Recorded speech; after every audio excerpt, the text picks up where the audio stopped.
ये बात कर लेते हैं पेंटा हैलाइड्स की, उसके बाद ये टॉपिक ख़त्म हो जाएगा। पेंटा हैलाइड्स, हमें पता है पेंटा हैलाइड्स कौन बनाता है, फॉस्फोरस, आर्सेनिक और एंटीमनी। पेंटा हैलाइड्स बनाते हैं, जनरल फॉर्मूला उनका रहता है EX5 टाइप के पेंटा हैलाइड्स बनाते हैं ये, जिसमें E जो होता है वो होता है फॉस्फोरस, आर्सेनिक, एंटीमनी, और बिस्मथ भी हो सकता है, बट बिस्मथ का अनस्टेबल होता है, फिर वो ऑक्सो हैलाइड बना लेता है ना। तो अब ये जो होती है नाइट्रोजन पेंटा हैलाइड नहीं बनाता, क्योंकि उसके अंदर डी ऑर्बिटल्स नहीं होते वैलेंस शेल में। अब डी ऑर्बिटल्स ना होने की वजह से क्या होता है, मतलब क्या ऐसा फ़र्क पड़ जाता है, वो चीज़ हम इसके अंदर देखेंगे।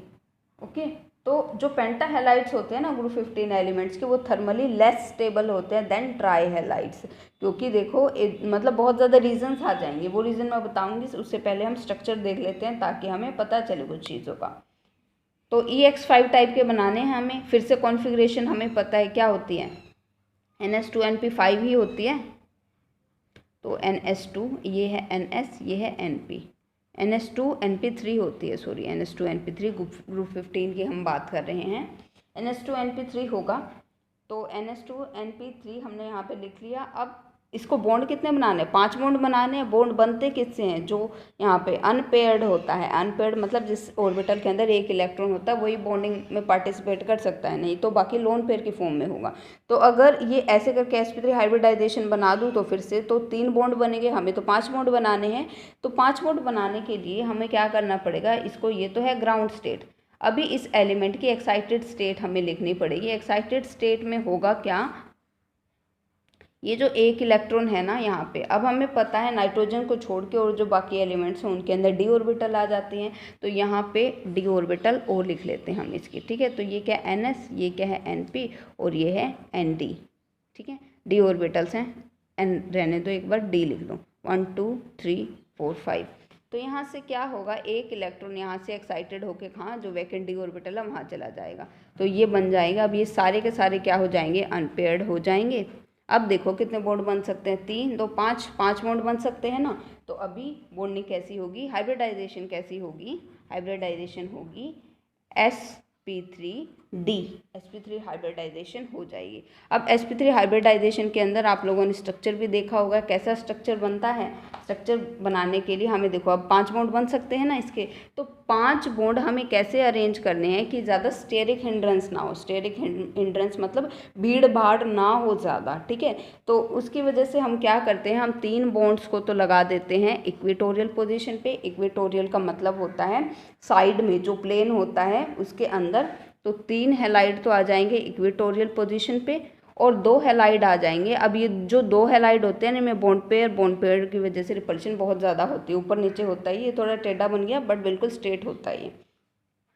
तो इनको बोलते हैं एक्सियल बॉन्ड। तो ये जो ऊपर नीचे वाले हैं इनको एक्सियल बॉन्ड बोलेंगे, और ये जो साइड में है ना प्लेन में, इनको इक्वेटोरियल बॉन्ड्स बोलते हैं। इनके अंदर एक्सियल बॉन्ड्स के अंदर जो ऊपर नीचे बॉन्ड है उनके अंदर रिपल्शन ज़्यादा होती है, इसकी वजह से ये बहुत थोड़े लंबे होते हैं बॉन्ड। इनका जो एंगल होता है, जो एक्सियल बॉन्ड एंगल होता है वो तो होता है 90 डिग्री, और जो इक्वेटोरियल बॉन्ड एंगल होता है वो होता है 120 डिग्री। ये चीज़ आप लोगों को ध्यान रखनी है। इसकी नाम क्या होता है इसका होता है, क्योंकि ये देखो थोड़ा सा ट्राई मतलब 3 ने मिलके बना रखा है, तो इसको बोलेंगे ट्राइगोनल, और ऊपर नीचे 2 हैं तो बाई पिरामिडल बोलेंगे, ठीक है। तो इसकी नाम क्या हो जाएगा, इसका नाम हो जाएगा ट्राइगोनल बाय पिरामिडल, ये हो जाएगा। अभी कर लेते हैं बात कुछ प्रॉपर्टीज़ की पेंटा हैलाइड्स की। तो मैंने बताया था, अब आप लोगों को समझ में आया होगा ना वो स्ट्रक्चर देख के, वो स्ट्रक्चर देख के आपको क्या समझ में आया कि जो पेंटा हैलाइड्स होते हैं, कहाँ गया, 1 मिनट रुकिए। तो जो भी स्ट्रक्चर्स हैं उसमें डी ऑर्बिटल्स कितनी ज़्यादा ज़रूरी होती है। नाइट्रोजन के अंदर तो डी ऑर्बिटल होती ही नहीं है, इसीलिए वो अपना जो 3 से ज़्यादा बॉन्ड नहीं बना सकता है। बट जो फॉस्फोरस वगैरह हैं वो अपना इलेक्ट्रॉन एक्साइट करके डी ऑर्बिटल में भेज सकते हैं, तो इसीलिए इनके PX5 जो टाइप के हैलाइड होते हैं वो ज़्यादा स्टेबल होते हैं। अभी बात करते हैं पेंटा हैलाइड्स की कुछ प्रॉपर्टीज़ की। अब जो पेंटा हैलाइड्स होते हैं ना, एक स्टेटमेंट आती है कि जो पेंटा हैलाइड्स होते हैं ग्रुप 15 एलिमेंट्स के, वो थर्मली लेस स्टेबल होते हैं देन ट्राईहेलाइड्स। ट्राईहेलाइड से कुछ कम स्टेबल होते हैं। क्यों? रीज़न क्या है? रीज़न के लिए खुद से आप सोच सकते हो। एक तो क्या होता है, एक तो कोई भी चीज़ है वो 3 बॉन्ड बनाएगी। इसका स्ट्रक्चर देखो, ट्राईहेलाइड का स्ट्रक्चर है ये। ट्राईहेलाइड के स्ट्रक्चर में कुछ ऐसा होगा। फिर एक पेंटाहेलाइड देख लो, यहाँ पे ये लंबे लंबे 2 बॉन्ड एक्स वाले और ये इक्वेटोरियल वाले 3 bond.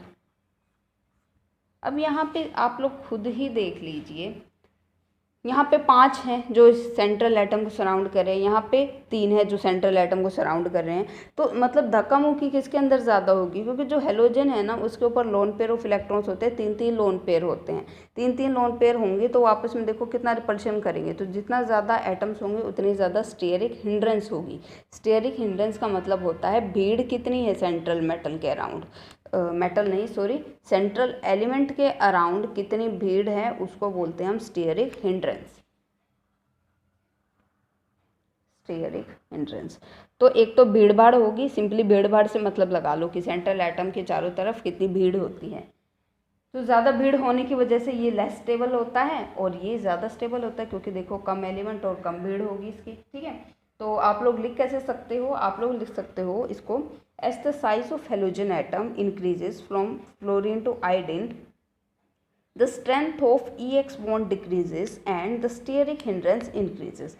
As a result, pentabromides and pentaiodides are unstable. ठीक है, तो इस बात को समझ में आया आपकी ये बात समझ में आई कि फ्लोरीन से आयोडीन तक जैसे जाते हैं, एक तो हेलोजन का साइज भी बढ़ जाता है। ठीक है, अभी देखो फ्लोरीन वाला होगा तब तो स्टेबल होगा, फ्लोरीन वाले टाइप सिस्टम, क्योंकि फ्लोरीन का साइज तो छोटा हो जाता है।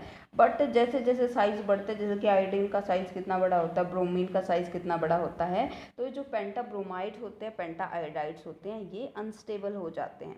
ओके, और एक स्टेरिक हिंड्रेंस बढ़ जाती है, उसकी वजह से ये अनस्टेबल हो जाते हैं मेन। तो सेकंड रीज़न ये है, जैसे जैसे हम डाउन द ग्रुप जाते हैं ना, स्टेबिलिटी +5 ऑक्सीडेशन स्टेट की डिक्रीज़ करती है, जबकि +3 ऑक्सीडेशन स्टेट की स्टेबिलिटी इंक्रीज़ करती है। अब ऐसा क्यों होता है? मैंने बताया था इनर्ट पेयर इफेक्ट की वजह से। तो इसीलिए पेंटाहेलाइड्स जो हैं बिस्मथ के, वो नहीं मिलते हैं। एक मिलता है सिर्फ BiF5 टाइप का। BiF5 भी हमें क्यों मिलेगा? क्योंकि फ्लोरीन का साइज छोटा है, उसकी वजह से हमें ये मिलेगा। तो ये 2 रीज़न। दूसरा रीज़न आप ऐसे लिख सकते हो, as we go down the group the stability of +5 oxidation state decreases while that of +3 oxidation state increases due to inert pair effect. Therefore, the pentahalides of bismuth are not known except for BiF5. ये जो मैं statement आपको बोल के बताती हूँ, ये please आप अपनी कॉपी में नोट कर लीजिएगा एज ए नोट्स। इसको नोट्स बनवाने के लिए ही मैं बार बार रिपीट कर रही हूँ।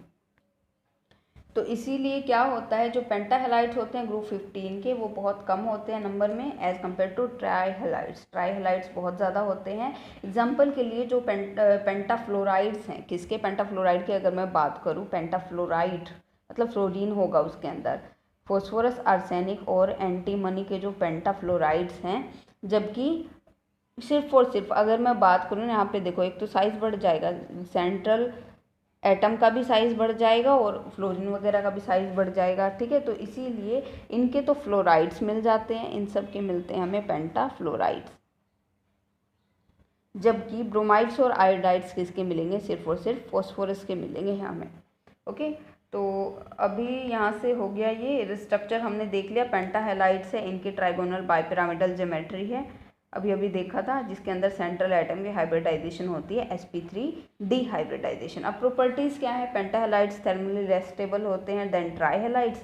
जो PF5 है, PF5 बेसिकली मैं बात करूं, ये मोलिकुलर होता है, दोनों के दोनों गैसियस स्टेट में भी और सॉलिड स्टेट में भी। PCl5 वो मोलिक्यूल्स की फॉर्म में एग्जिस्ट करता है गैस फेज के अंदर, बट क्रिस्टलाइन स्टेट के अंदर PCl5 कैसे एग्जिस्ट करेगा? वो करेगा PCl4 positive and PCl6 negative के फॉर्म में एग्जिस्ट करेगा क्रिस्टलाइन स्टेट में। PBr5 और Pi5 दोनों के दोनों आयनिक फॉर्म में स्टेबल होते हैं।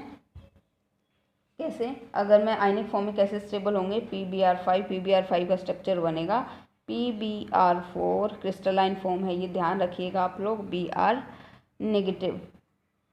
ओके, और आयोडाइड वाला जो है Pi5 कैसे स्टेबल होगा, वो स्टेबल होगा Pi4 positive and I negative के फॉर्म में स्टेबल होगा। ये ऐसे करके स्टेबल होंगे दोनों के दोनों, ठीक है, क्योंकि पॉजिटिव नेगेटिव का अट्रैक्शन रहेगा ना। नहीं तो हमें पता है इनकी मतलब जैसे भी इनर्ट पेयर इफेक्ट देखो या फिर कैसे भी 3 बॉन्ड ज़्यादा स्टेबल होते हैं, फिर भी इन्होंने 5 बॉन्ड बना सके हैं, तो ये प्लस नेगेटिव की मतलब थोड़ी सी आयनिक कैरेक्टर ज़्यादा आ जाता है यहाँ पे। फिर देखते हैं सारे के सारे जो पेंटाहेलाइड्स होते हैं वो लुईस एसिड्स की तरह बिहेव करते हैं, पिछले वालों की तरह ही। ट्राईहेलाइड थे ना, उनकी तरह ही पेंटाहेलाइड भी लुईस एसिड की तरह काम करेंगे। They acts as Lewis acids, that means अब लुईस एसिड की तरह अच्छे से काम करेंगे। क्यों? क्योंकि इनके अंदर वैकेंट डी ऑर्बिटल होती हैं। वैकेंट डी ऑर्बिटल मैंने देखा था यहाँ पे, या आपको मैंने ये करके दिखाया था एक्साइटेड स्टेट में, NH3 NP और ये D वाली जो 1 2 3 4 5। तो यहाँ से देखिए क्या होता है 1 2 3 4 5। तो ये तो हमारी नॉर्मल हाइब्रिडाइजेशन हो गई थी, sp3d हाइब्रिडाइजेशन ये वाली स्ट्रक्चर बनाने के लिए। अब देखो ये 4 और डी ऑर्बिटल खाली तो पड़ी हैं। अब ये क्या कर सकते हैं, अगर कोई ऐसी स्पीशीज़ आती है जिसके पास इलेक्ट्रॉन्स बहुत ज़्यादा हैं, तो उससे इलेक्ट्रॉन ये गेन कर सकती है अपने वैकेंट डी ऑर्बिटल्स में। तो इसकी वजह से अपनी वैकेंट डी ऑर्बिटल्स में जो भी एलिमेंट इलेक्ट्रॉन गेन कर सकता है वो कौन होता है, लुईस एसिड होता है। तो इसके लिए ये अच्छे लुईस एसिड होते हैं। जैसे कि अगर मैं नाइट्रोजन को छोड़ के, ठीक है, तो जो सेंट्रल एटम होता है एक्सेप्ट नाइट्रोजन, वो एक इलेक्ट्रॉन के पेयर्स को एक्सेप्ट कर सकता है और अपना कोऑर्डिनेशन नंबर 6 तक बढ़ा सकता है। कोऑर्डिनेशन मतलब सेंट्रल एटम के चारों तरफ कितने और एटम्स या फिर स्पीशीज़ लगे हुए हैं। जैसे कि EX5 है, वो ये क्या है, लुईस एसिड की तरह, ये क्या है, लुईस बेस है, बनाएगा EX6 टाइप का, नेगेटिव आएगा इसके ऊपर। तो अब देखो इसने इसका कोऑर्डिनेशन नंबर पहले 5 था, अभी क्या बढ़ा लिया इसने, कोऑर्डिनेशन नंबर 6 बढ़ा लिया। अब इसका कोऑर्डिनेशन नंबर क्या है, 6 है, क्योंकि जो 6 हेलाइड हैं वो इसके चारों तरफ हैं। अब इसके अंदर तो इसके हाइब्रिडाइजेशन हमने देखी थी, क्या है, sp3d थी, sp3d हाइब्रिडाइजेशन थी। लेकिन इसके लिए अब इसके अंदर क्या आ गया, ये जो एक्स्ट्रा था ना वो एक और इलेक्ट्रॉन इस वाली ऑर्बिटल में दे देगा, तो अब हाइब्रिडाइजेशन हो जाएगी sp3d2, ठीक है। तो इसकी हाइब्रिडाइजेशन हो जाएगी sp3d2। तो अब उस टाइम पे जब भी लुईस बेस एसिड की तरह काम कर रहे होते हैं, लुईस बेस के साथ कंबाइन करते हैं, तब ये अपना कोऑर्डिनेशन नंबर 5 to 6 चेंज कर सकते हैं, और साथ साथ में अपनी जो हाइब्रिडाइजेशन है वो sp3d से sp3d2 हाइब्रिडाइजेशन वो अपनी चेंज कर सकते हैं। तो ये वाली जो प्रॉपर्टीज़ थी ये थी पेंटाहेलाइड्स की। अब इसके अंदर बहुत अच्छे अच्छे क्वेश्चंस देखने को मिलते हैं हमें, तो वो क्वेश्चंस मैं चलो ठीक है, वो क्वेश्चंस आप देख लीजिएगा बुक्स के अंदर से।